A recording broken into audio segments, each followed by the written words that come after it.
A eliminação do Grêmio na Copa do Brasil tem alguns responsáveis, o Renato é um deles, mas também temos que trazer dois nomes que foram importantes para o Grêmio acabar não passando do Corinthians.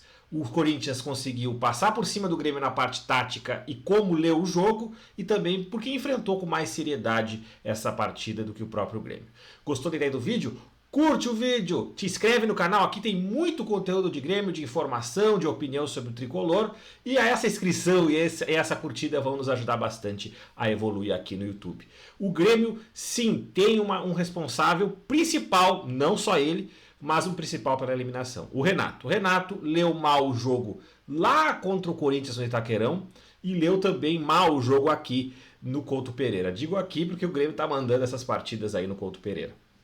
O Grêmio, nessa partida, principalmente no primeiro jogo, né, contra o Corinthians, a partir do momento da expulsão, o Grêmio não conseguiu, já no segundo tempo, lá naquela partida, se sobrepor ao Corinthians. O Corinthians conseguiu se fechar e, inclusive, ser mais perigoso com um a menos.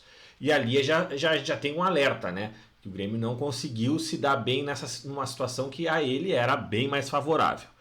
O jogo veio para cá, a segunda partida contra o Corinthians, e aí tiveram várias escolhas erradas por parte do treinador. Primeiramente, a gente já começando na forma com que o Renato viu o jogo para montar o elenco que foi para o jogo. Né? Não jogou o Arezzo e nem foi relacionado para a partida, nem foi para o banco de reservas, pela justificativa de que tinham muitos estrangeiros, né, para fechar aquele elenco que estava no limite. Mas os estrangeiros que estavam no banco nem entraram, né? Nem o Monsalvo nem o Aravena. Se a gente precisava ganhar o jogo, tinha que pelo menos ter dois centroavantes ali. De repente, já que o Aravena já não é o que menos entrou desses três, então poderia ter ficado de fora. Mas além disso, né, além da não entrada do Arezzo, a gente vê ali uma concepção errada do Grêmio em jogar com três zagueiros e sem um centroavante fixo já no início da partida. E ali, naquele momento, quando o Corinthians entrou em campo e executou aquela ideia de levar o jogo para os pênaltis, com uma linha de 5 e depois 3 volantes na frente, era o momento do Renato fazer a alteração no esquema, colocar de repente o centroavante, colocar de repente mais um meia, desmontar o esquema de três zagueiros para poder achar esses espaços no campo do Corinthians. O Grêmio não conseguiu fazer isso, o Renato não viu isso. Aliás, o Renato consegue fazer. O Renato já mostrou que pode mudar o esquema no primeiro tempo, já fez isso, mas nesse ele ficou inerte, esperou as coisas acontecerem no jogo. E aí no segundo tempo ele esperou muito. Né? Apesar do Soteldo ter jogado bastante, o Grêmio não conseguiu fazer muito mais contra o Corinthians. O Corinthians leu muito bem como levar o jogo para os pênaltis e executou bem. O Renato não conseguiu ver isso, demorou muito para mudar, e aí quando mudou o esquema de três zagueiros, a gente já teve outro problema, que foi ver o grande risco defensivo que o Grêmio demonstra no esquema 4-2-3-1, que é o esquema normal do Grêmio, que é o esquema nativo do Grêmio, vamos dizer assim. O Grêmio sofreu muito defensivamente, o Corinthians com o time misto conseguiu ser melhor que o Grêmio, levou o jogo para os pênaltis e acabou executando muito bem a estratégia.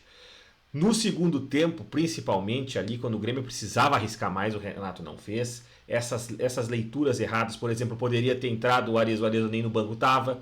Né? O Aravena, o Monsalvo, por que o Monsalvo não entrou no jogo? Sendo que ele foi espetacular contra o Atlético Paranaense, não tem explicação esse jogador não ter entrado. Então são muitas escolhas erradas do treinador que foram determinantes para o Grêmio não se classificar. Outro ponto.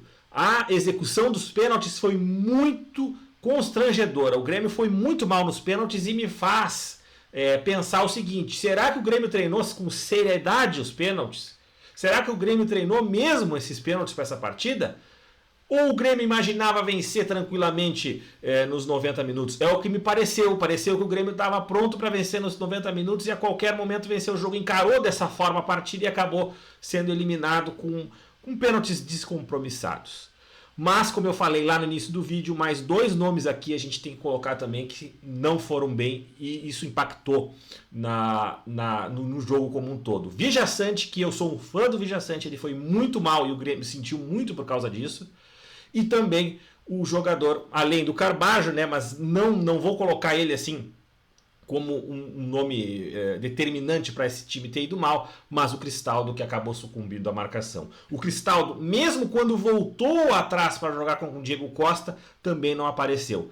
E isso, quando esses dois jogadores somem, o time do Grêmio como um todo também sente bastante. O Grêmio teve todo esse contexto errado que levou à eliminação na Copa do Brasil. A gente espera que o Grêmio consiga aprender com esses erros e possa mais na frente aí evoluir e melhorar. Também um ponto de atenção é que quando o Grêmio voltou para o esquema normal foi mal, né? E com o esquema de 3 zagueiros que não é o tradicional, parece que o Grêmio tem um pouco mais de estabilidade, mas com esse problema de conseguir enfrentar defesas mais fechadas, pela falta de características ofensivas, de muitos jogadores com características ofensivas nesse esquema de 3 zagueiros. O Grêmio precisa ganhar, precisa evoluir, e para ontem, porque senão vai ter trabalho também na Libertadores e no Campeonato Brasileiro. Gostou da ideia do vídeo?